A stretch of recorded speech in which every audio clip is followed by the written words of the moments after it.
कहानी में आनंद भी आता है और सीख भी मिल जाती है।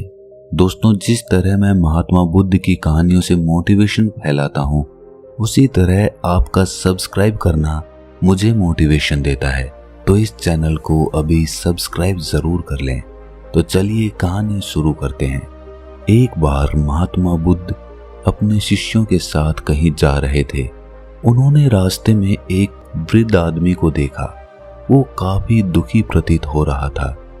कभी वो जोर जोर से हंसने लगता तो कभी जोर जोर से रोने लगता।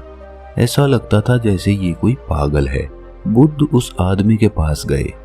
वो आदमी बुद्ध को देखते ही उनके चरणों में गिर गया और बोला, आज तक मैं आपकी हर बात को नकारता था, कभी आप पर विश्वास नहीं किया।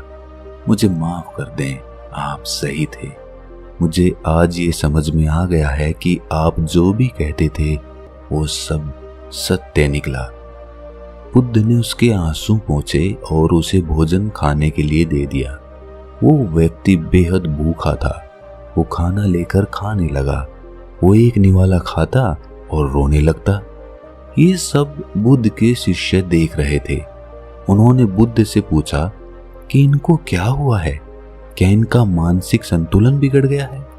बुद्ध कहते हैं, इन्हें ज्ञान की प्राप्ति हुई है, जाओ उनसे ज्ञान लो। शिष्य उनके पास जाते हैं और कहते हैं, बाबा आपको क्या हुआ है, क्या आप हमें बताएंगे? वृद्ध आदमी ने कहा, कुछ साल पहले मैं महात्मा बुद्ध से मिला था। उनके उपदेश सुने थे, लेकिन मुझे वो बेकार लगते थे। मुझे लगता था वो किसी काम के ही नहीं है। जीवन जीने के लिए उनके उपदेश जरूरी नहीं है। मैंने हमेशा उनका विरोध किया, यहाँ तक कि उनके खिलाफ षड्यंत्र तक रचा, ताकि लोग उनके बहकावे में ना आए। मुझे याद है बुद्ध ने कहा था, कभी भी धन का गलत उपयोग नहीं करना चाहिए, नशा नहीं करना चाहिए, झूठ नहीं बोलना चाहिए। लेकिन मैं यही तो करता था और उसी में मेरे को आनंद आता था। पैसे उड़ाना, मदिरा पान करना, यही सब मैं करता था, जबकि मुझे मालूम था बुद्ध ने इन सब के लिए मना किया है। और मैं देखता भी था, जो लोग बुद्ध के कहे अनुसार चलते थे, बेशक उनके पास चाहे धन ना हो, लेकिन वो फिर भी आनंद में रहते थे। और यही सोचकर आज मैं रो रहा हूं कि काश मैंने बुद्ध की बात सुनी होती। यही सोच मैं हंस भी रहा हूं कि मेरी तरह बाकी सब भी ये बातें बुढ़ापे में समझ पाते हैं और बाद में पछताते हैं कि शायद वो पहले इन बातों को समझ पाते। मुझे याद है बुद्ध ने कहा था, जैसे हमारे विचार होते हैं वैसे ही हम बन जाते हैं। शिष्यों ने कहा, आपके पास इतना ज्ञान है, क्या आप हमारे साथ उसे साझा करेंगे ताकि हम भी ज्ञान ले सकें, जीवन को सही तरीके से जी सकें?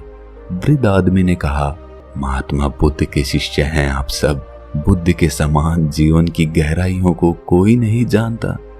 जितने सही से वे आपको बता सकते हैं, कोई और नहीं बताएगा। लेकिन फिर भी मैंने जो समझा है आपको जरूर बताऊंगा। उसके बाद उसने कहना शुरू किया, हम बचपन से ही देखते आ रहे हैं कि जीवन एक रेस की तरह है। हम सब उसमें भागते रहते हैं। जब हम छोटे होते हैं तो सोचते हैं कि हमारे पास हर खिलौना हो जो किसी दूसरे पर ना हो। मेरी माँ बहुत सख्त थी, वो हमेशा मुझे डांटती रहती, लेकिन मैं आज़ादी चाहता था। वो ना मिलने पर मैं सोचता था कि काश मैं मर जाऊं तो ही अच्छा हो। उसके बाद मैं सोचता कि जब मैं बड़ा हो जाऊंगा तो उसके बाद मुझे सारी चीजें और मेरी आज़ादी भी मिल जाएगी और मैं अपने हिसाब से जीऊंगा। उसके बाद जब मैं बड़ा हुआ तो ये सब बातें व्यर्थ लगने लगी, लेकिन दौड़ अभी भी जारी थी। मैं अपने मित्रों से अधिक धन कमाना चाहता था ताकि हर चीज खुद के लिए अच्छी तरह कर सकूं, अच्छे कपड़े पहन सकूं, अच्छा घर बना सकूं, उन्हें दिखा सकूं कि मैं उनसे अधिक हुनरमंद आदमी हूं। उसके लिए मैंने षड्यंत्र रचे, झूठ बोला, धोखा दिया, लेकिन ये सब करते हुए मुझे एहसास ही नहीं हुआ कि मैं कुछ गलत कर रहा हूं। कुछ समय बाद मेरे माता पिता ने मेरा विवाह कर दिया। जो लड़की मेरे जीवन में आई वो बहुत सुंदर थी और उसकी हर बात मुझे अच्छी लगती थी। मेरा वो हर चीज में साथ देती थी। लेकिन बहुत समय बीतने के बाद भी मेरी कोई संतान नहीं हुई। मैं अपने मित्रों का बच्चा देखकर उनसे ईर्ष्या करता कि मेरे बुढ़ापे की लाठी कौन बनेगा। कुछ समय बाद वो दिन भी आ गया जब मेरा एक पुत्र हुआ और मुझे बहुत खुशी हुई। लेकिन कुछ समय बाद मुझे ये लगा कि काश मेरा एक बेटा और होता तो मेरे दोनों कंधे मजबूत होते। और ईश्वर ने मेरी बात सुन ली। मुझे एक और पुत्र हुआ। सब अच्छा चल रहा था। मेरा व्यापार भी आगे बढ़ रहा था। मेरी पत्नी ने मुझसे कहा कि ये सब तुम्हारी मेहनत का नतीजा है जो तुम इतने सफल हुए। तुम्हारे माता पिता ने तो कुछ नहीं किया और वैसे भी उनकी उम्र हो गई है। उन्हें तीर्थ यात्रा पर चले जाना चाहिए। मुझे उसकी कही हर बात सही लगती थी। जब मैंने पिता से इस बारे में कहा तो उन्होंने ये कहकर मना कर दिया कि मुझे ये बात पसंद नहीं आई। और उसके बाद से मुझे मेरे पिता की कही हर बात गलत लगने लगी। वो मुझे व्यापार में भी स्वतंत्र निर्णय नहीं लेने देते थे। मुझे अब आज़ादी चाहिए थी और ईश्वर ने मेरी बात सुन ली। मेरे पिता की तबीयत अचानक खराब हो गई। वैद्य ने जवाब दिया कि जिससे भी मिलाना है मिला लो, अब ज्यादा समय नहीं बचा है इनके पास। मुझे ये सुनकर दुखी होना चाहिए था, लेकिन मैं तो खुश हो रहा था कि अब मैं आजाद हो जाऊंगा। मेरे पिता को इसी अवस्था में 6 दिन निकल गए थे। सब लोग उनसे आकर मिल चुके थे। उसके बाद एक दिन मैं और मेरी पत्नी पिता से मिलने गए तो मेरी पत्नी ने कहा कि सबसे तो ये मिल लिए, अब मरते क्यों नहीं है। मुझे मेरी पत्नी की हर बात सही लगती थी कि वो हमेशा सही कहती है। अगले दिन जब मैं पिता के कमरे में गया तो देखा उनकी मृत्यु हो गई है।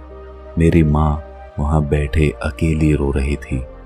उन्हें देखकर मुझे रोना आ गया और मैंने तब सोचा कि मैं अपने पिता की अंतिम यात्रा बेहद भव्य निकालूंगा ताकि सबको पता चले कि मैं उनसे कितना प्यार करता था। और मैंने वही किया। पिता की अंतिम यात्रा बेहद अच्छी निकाली। सभी लोग उसकी प्रशंसा कर रहे थे। मैं मन ही मन बेहद खुश हुआ, लेकिन चेहरे पर दुख के भाव दिखाने पड़ रहे थे। अब मैं आजाद था, हर चीज अपने हिसाब से कर रहा था। मुझ में अधिक धन कमाने की इच्छा जाग गई थी। मैं बेहद धन कमाने की होड़ में चल दिया और कमाया भी। मैं अपने घर का सबसे अमीर आदमी बन गया। धीरे धीरे समय बीता, मेरे दोनों बेटों की शादी हुई और मैं बुढ़ापे की तरफ बढ़ने लगा। लेकिन दौड़ अभी भी बाकी थी। मैंने अपने दोनों पुत्रों का विवाह बड़े व्यापारियों की बेटियों से कर दिया ताकि मुझे व्यापार में और ज्यादा लाभ हो सके। धीरे धीरे उम्र बढ़ती चली गई और बुढ़ापा आता रहा। एक दिन मेरी पत्नी भी मुझे छोड़कर चली गई और तब मुझे पहली बार अकेलेपन का एहसास हुआ। तब मैंने बुद्ध के बारे में सुना और मैं उनके उपदेश सुनने के लिए उनके आश्रम चला गया। लेकिन बुद्ध के विचार मेरे विचारों से अलग थे। मैं उनसे सहमत नहीं हुआ। मेरी तरह वहां और भी लोग थे जो बुद्ध के विचार से सहमत नहीं थे। मुझे वे लोग मेरे शुभ चिंतक लगे और मैंने बुद्ध की बात नहीं सुनी। धीरे धीरे समय बीतता गया और मेरी तबीयत खराब होने लगी और मैंने बिस्तर पकड़ लिया। मैंने बड़े से बड़े वैद्य को दिखाया, लेकिन कोई फायदा नहीं हुआ। एक दिन मेरा बड़ा बेटा मेरे पास आया और बोला, पिताजी अब आपसे काम नहीं होगा, व्यापार अब मुझ पर छोड़ दीजिए और छोटे भाई की भी चिंता मत करें, मैं उसे भी संभाल लूंगा। आप सारा व्यापार मेरे नाम कर दीजिए। मैंने अपने पुत्र से कहा, अभी मैं मरने वाला नहीं हूँ, बस बीमार हुआ हूँ, मैं ठीक हो जाऊंगा। उसके बाद मेरा दूसरा बेटा आया। उसने कहा, पिताजी बड़ा भाई नशा करता है, आप तो जानते ही हैं, आप सब मेरे नाम कर दें, मैं आपकी तरह ही इसे आगे लेकर जाऊंगा। मैंने अपने दूसरे बेटे से भी यही कहा कि मैं अभी मरने वाला नहीं हूँ, बस बीमार हुआ हूँ, मैं ठीक हो जाऊंगा, अभी तो मुझे और जीना है।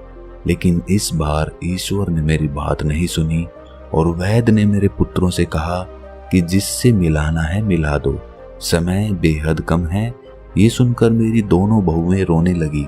मेरे बेटों ने सभी रिश्तेदारों को बुला दिया।